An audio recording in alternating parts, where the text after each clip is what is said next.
You have found what lights you up. I'm your host, Sunny the Life Coach, and I'm here because I see you searching for something or someone out there to help you feel better. Something to take away the pain that you're feeling, the inadequacies. I know all of the things that happen in life can leave you feeling empty. Your search is over. This podcast is all about finding your own freedom and power to love yourself enough to shine in the ways you were always meant to, the ways in which you are already fully capable of. If you're ready for some real talk, some serious truth bombs, and a few F-bombs, you are in the right place. Let's do this. Let's get lit.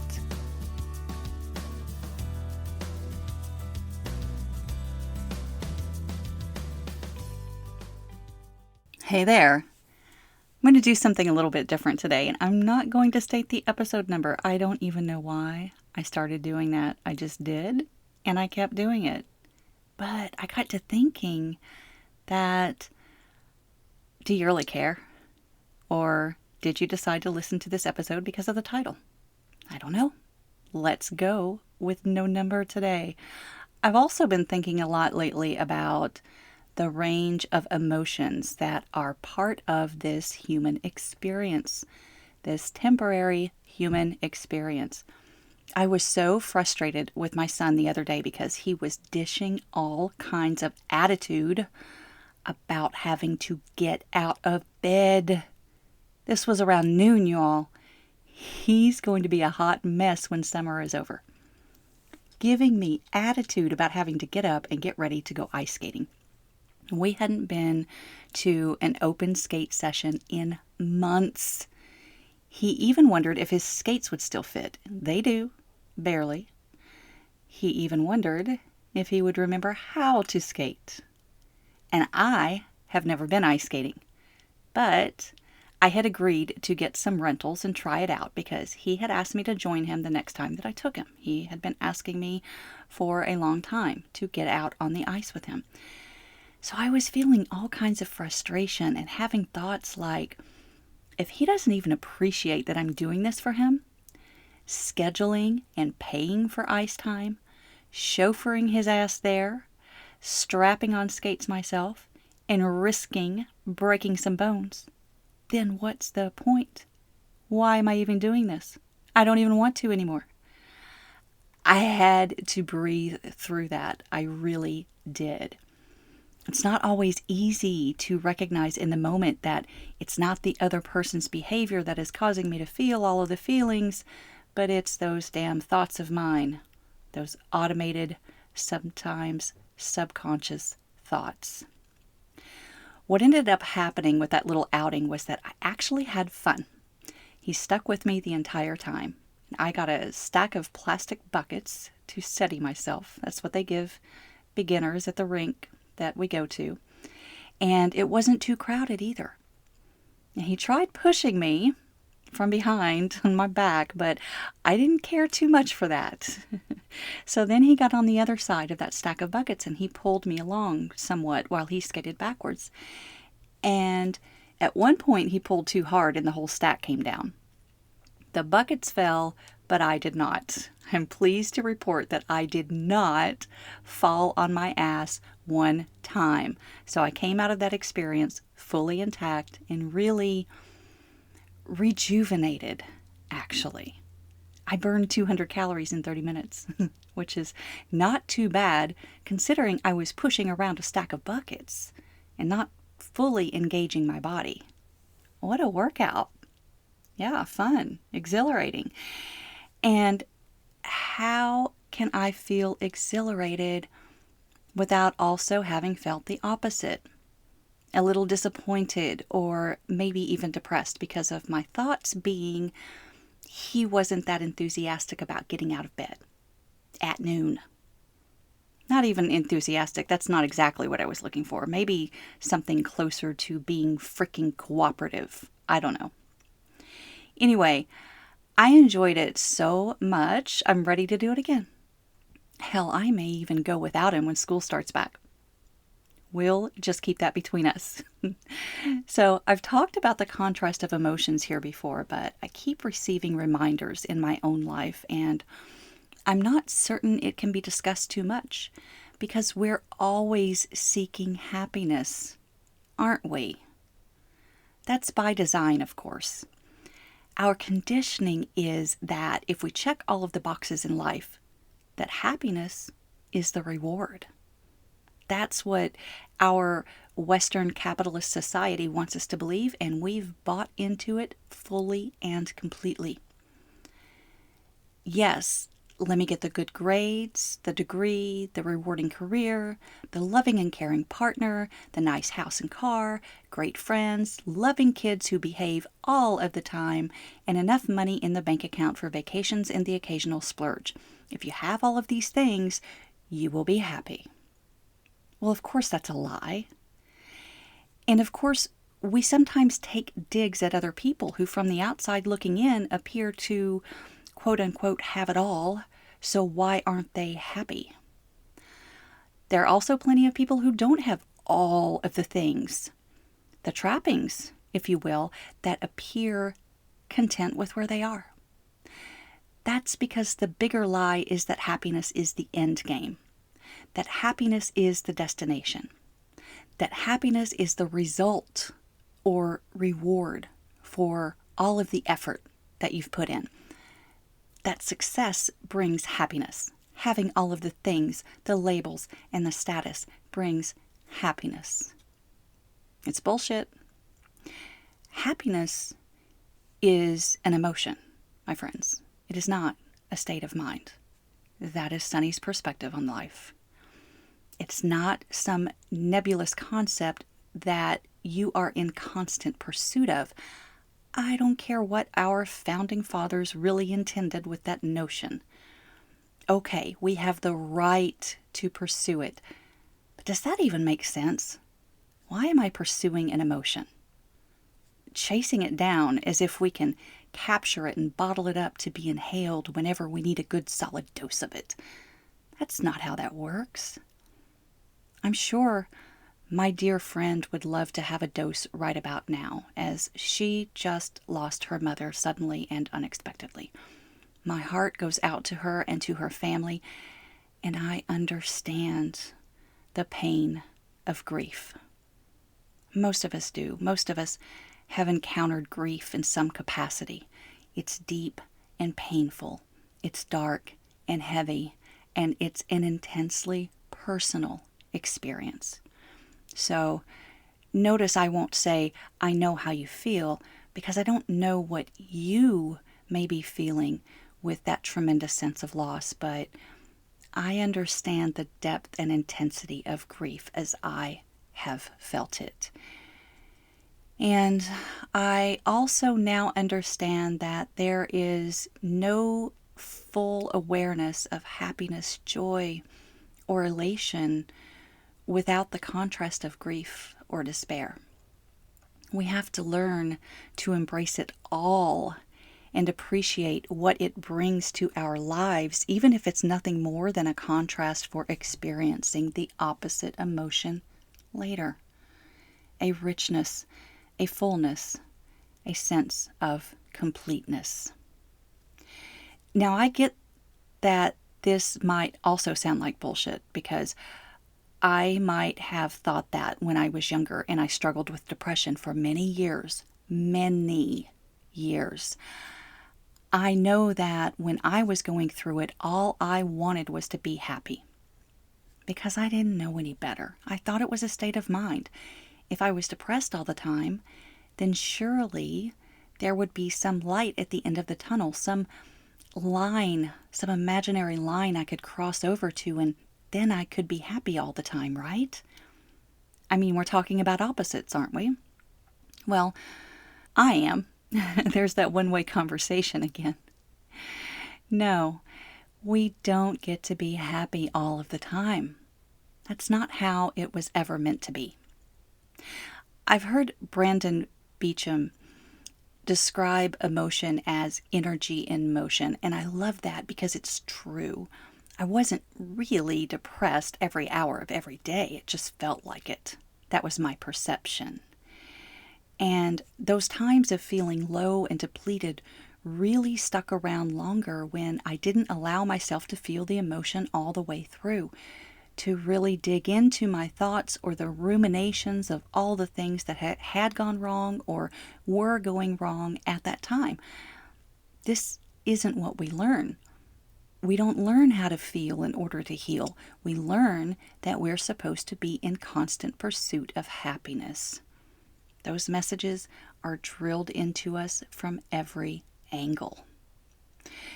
Yes, I may have also had a bit of a chemical imbalance going on too. I've talked about that before. But I can't tell you how much better I started to feel after I got off of the pharmaceuticals and quit all forms of artificial sweeteners. I'm telling you, that shit messed with my brain big time. But we aren't supposed to feel bad. That's what we learn. We end up finding all of the ways to suppress those feelings or escape them, numb them away, all the while failing to understand that this is not the way to happiness. What if the way to happiness is through the pain? What if that could be true? And I simply ask that you explore the possibility, because even doing that, even getting curious, can help create a shift. I like to play around with possibility a lot more than I used to, because I've gotten away from the all or nothing thought patterns. You know what I mean by all or nothing. You're either happy all the way or you're not even close. Nothing. What if your emotions are more like a pendulum that can swing way off in this direction, also in that one? Emotion, energy in motion. Sometimes that pendulum swings high and other times halfway. Sometimes it doesn't move that much at all. Now, I no longer think or believe that life is necessarily 50-50, like half the time you'll feel glorious and the other half of the time it's going to be simply awful. I think that's a broad generalization, almost like saying there's only black and white. There can't be all of these shades of gray or nuance. It's just split right down the middle. Just like most of the time I used to feel depressed, and now most of the time I feel pretty amazing. Most of the time. I still have little bouts of feeling low or even sad. That's life, though. That is the human experience. One of the notions for possibility that I've been playing with is really exploring the angle of the soul, not just the mind. And instead of gravitating toward dark nights of the soul, which is what I used to do, now I'm drawn toward the idea that our souls are a powerful light, just radiating. Can I believe that to be true while still experiencing the awful parts of life? Sure I can. Because how can you really see the light without the contrast of darkness? And that brings me to this story that I love. I'll share the Cliff Notes version with you, or my recollection. It's a children's book, but honestly, I found it so very helpful in terms of the message. It's written by Neil Donald Walsh, and I do appreciate his writing. I read Conversations with God way back in the day. You may be familiar with that one. And this children's book is called The Little Soul and the Sun. The story goes something like this. This little soul, full of light, runs up to God with all of this excitement, saying, I know who I am. I am the light. But then it decides that it's not enough to know who it is. It says it wants to be it. I want to know what it feels like to be the light. And God says, well, it's hard to know yourself as the light when you're always in the light.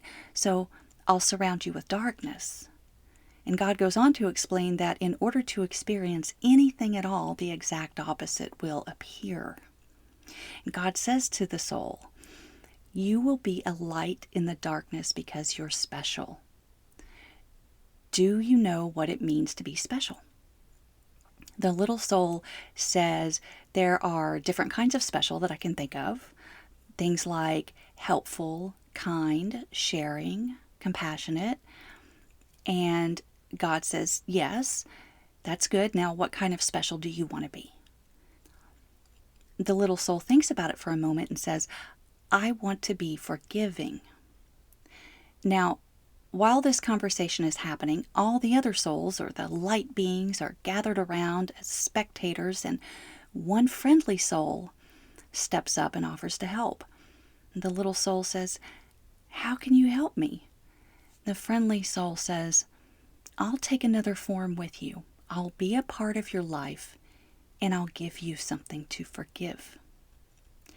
And the little soul says, why would you do that for me? As if this is a gift. And the friendly soul says, don't you remember? We've danced together through many lifetimes, and we've helped each other 1,000 times. You've helped me before, and I want to help you with this. The friendly soul had just one request, though, a favor. And it was, in that moment that I do the worst to you, remember who I really am. And God says, always remember that I have sent you nothing but angels.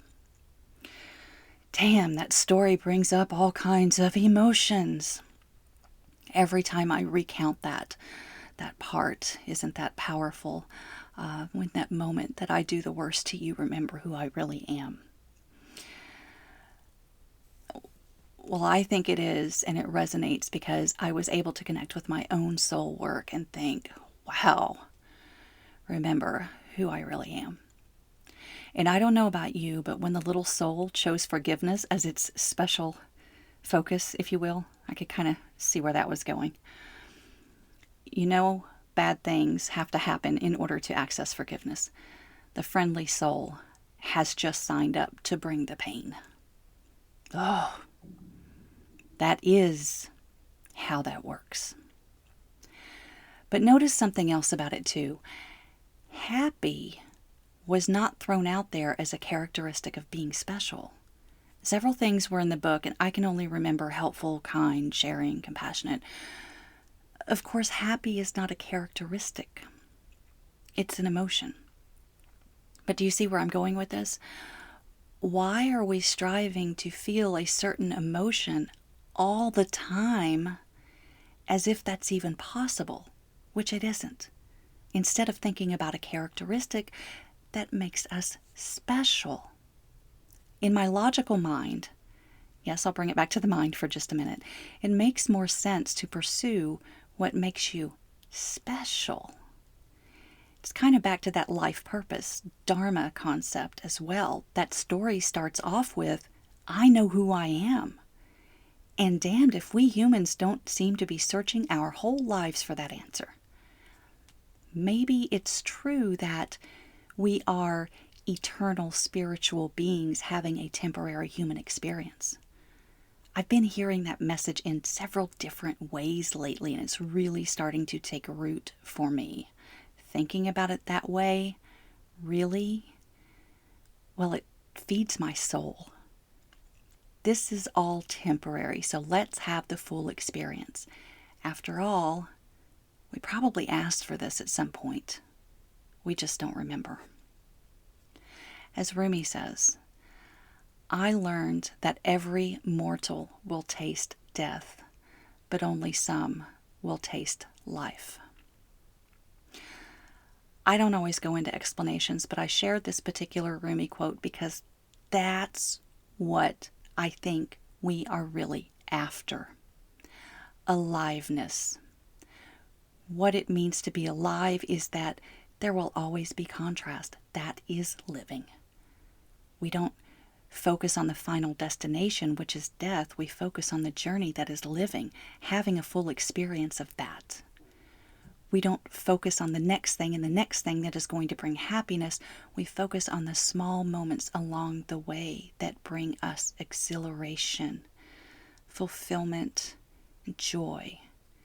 And we tap into that energy and motion, and we raise our vibrations with all of the feelings that are good feelings, not just one of them. And what makes me special? I'm not sure how to put it into words, but I'm beginning to believe that I am, and so are you. You are special. There is a meaning and a purpose for our existence, every one of us, even if it is simply to help another soul find the experience that it seeks.